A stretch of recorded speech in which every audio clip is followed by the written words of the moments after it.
بسم اللہ الرحمن الرحیم ایاک نعبد و ایاک نستعین۔ میں جان صاحب پہلے تو آپ کا شکریہ ادا کرتا ہوں۔ ایک تو آپ نے اچھے الفاظ کہے میرے لیے، لیکن آپ نے مجھے یہاں دعوت دی ادھر زیارت کو دیکھنے کے لیے، کیونکہ ہم سنتے تھے زیارت کا۔ ایک دفعہ میں بہت پہلے، آج سے 20 سال پہلے آیا تھا، لیکن وہ بڑا مجھے بھی یاد نہیں کہ ہم یعنی وہ مجھے، کیونکہ میں یہاں نہیں آیا تھا۔ پھر ایک زلزلہ آیا تھا، وہ پھر ہم نیچے آئے تھے، تو یہ دو، اس کے علاوہ میں یہاں آیا نہیں۔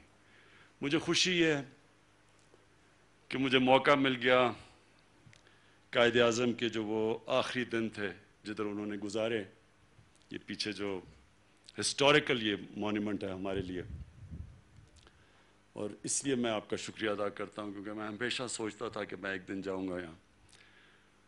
زیارت کا میں نے سارا تقریباً پاکستان تو میں پھرا ہوا ہوں، لیکن میں نے زیارت جو اس طرح جس طرح آج دیکھا ہیلی کاپٹر سے اوپر سے بھی، یہ نہیں میں نے پہلے دیکھا تھا۔ اور مجھے یہ بھی خوشی ہوئی کہ یہ جو جونیپر کے درخت ہیں، کیونکہ میں ایک انوائرمنٹلسٹ ہوں، تو ان کا میں پڑھتا تھا کہ پرانے سب سے پتہ نہیں 3000 5000 سال پرانا یہ ایک دنیا کا اثاثہ ہے، یہ جو جونیپر کا جو جنگل ہے۔ تو وہ بھی آج میں نے اوپر سے بھی دیکھ لیا، قریب سے بھی دیکھ لیا، تو اس کا آپ کا شکریہ۔ میں سب سے پہلے بات شروع کرنے سے پہلے، جو ہمارے ایف سی کے لوگوں نے آج کو شہادتیں دی ہیں، میں ان کے رشتہ داروں کے، ان کے خاندانوں کے لیے دعا کرتا ہوں کہ اللہ ان کو صبر دے۔ یہ ہماری سیکیورٹی فورسز کے اوپر مسلسل وہ لوگ اس وقت دہشت گردی کر رہے ہیں، جو کہ مجھے افسوس سے کہنا پڑتا ہے کہ اگر یہ گورنمنٹ، ہماری گورنمنٹ دیکھیں کہ جس طرح یہ بلوچستان کو اب جس طرح ہم نے اپنایا، یعنی اپنا سمجھا بلوچستان کو، جو پہلے گورنمنٹ سے نہیں سمجھا، تو کم از کم ان کو یہ سوچنا ہے کہ پہلی دفعہ بلوچستان میں اس طرح کا پیسہ خرچ کیا جا رہا ہے جو کبھی پہلے نہیں ہوا۔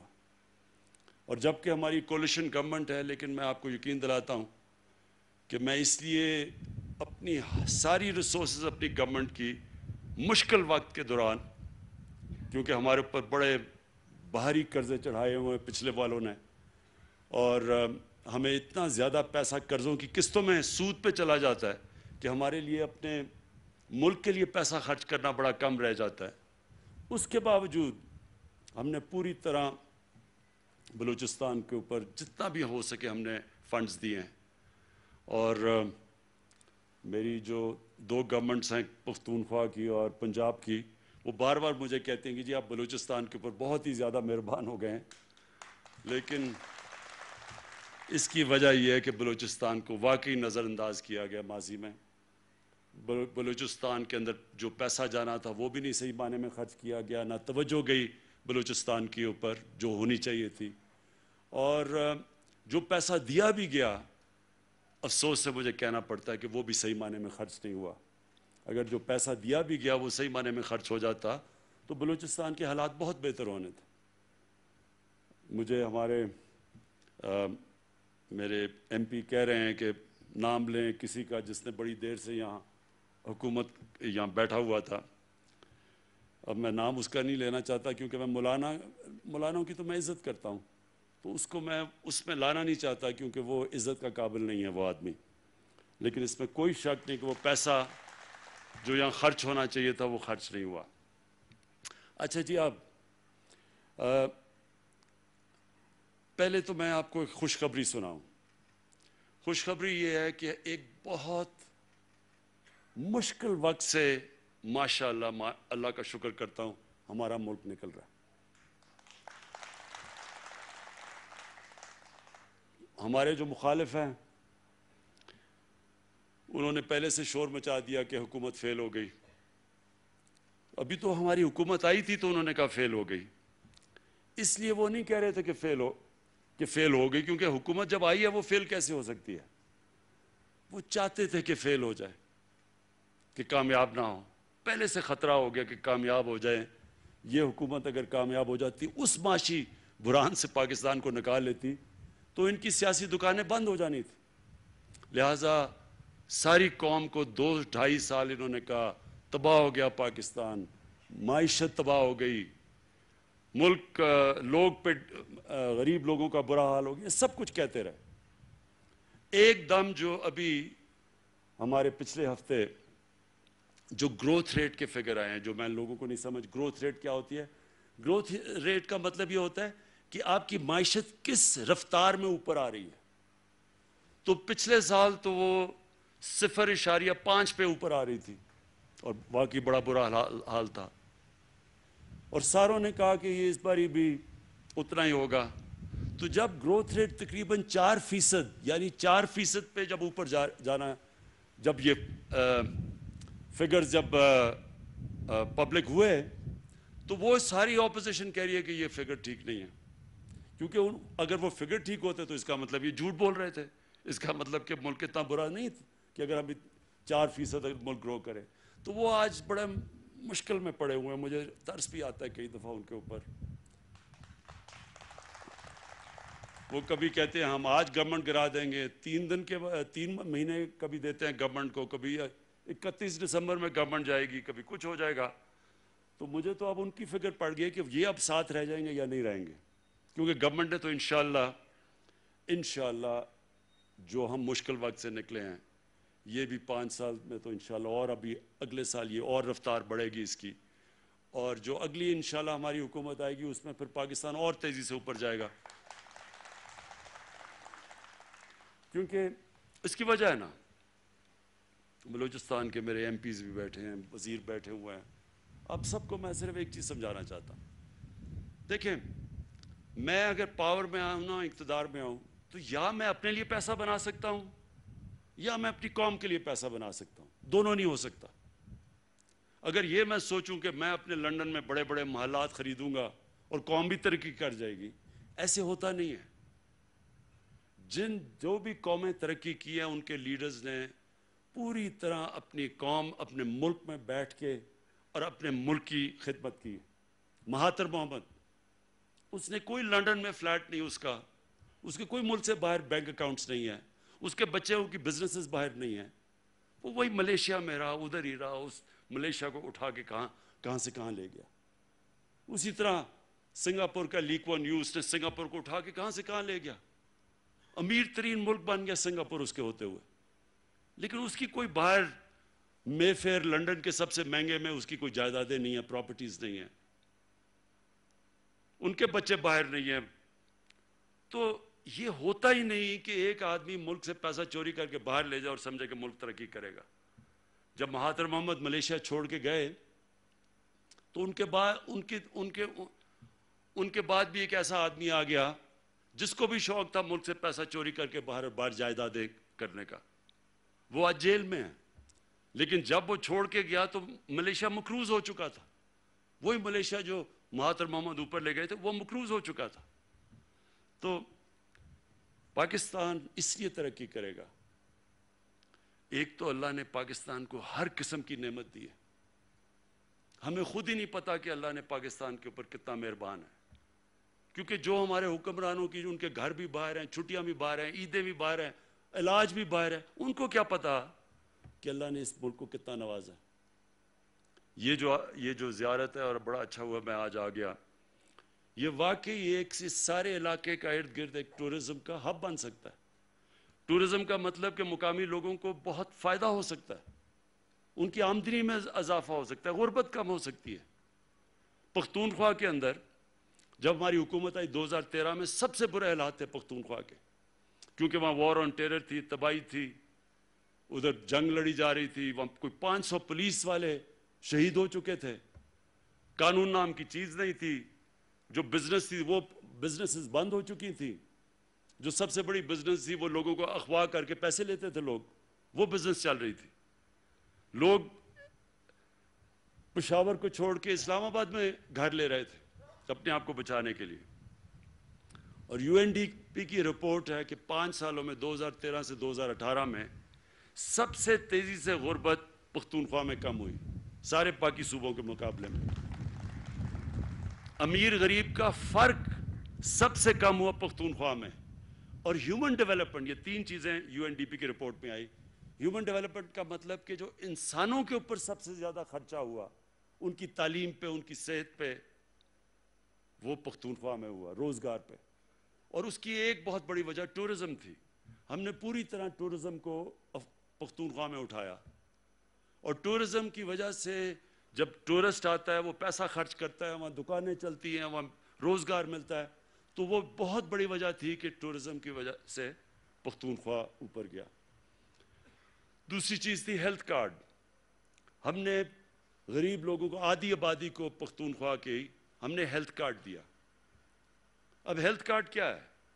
ہیلتھ کارڈ ہے ہیلتھ انشورنس. ہر خاندان کے پاس ایک کارڈ دیا جس کی وجہ سے 10 لاکھ روپے تک وہ کسی بھی ہسپتال میں اپنا مفت علاج کروا سکتے تھے.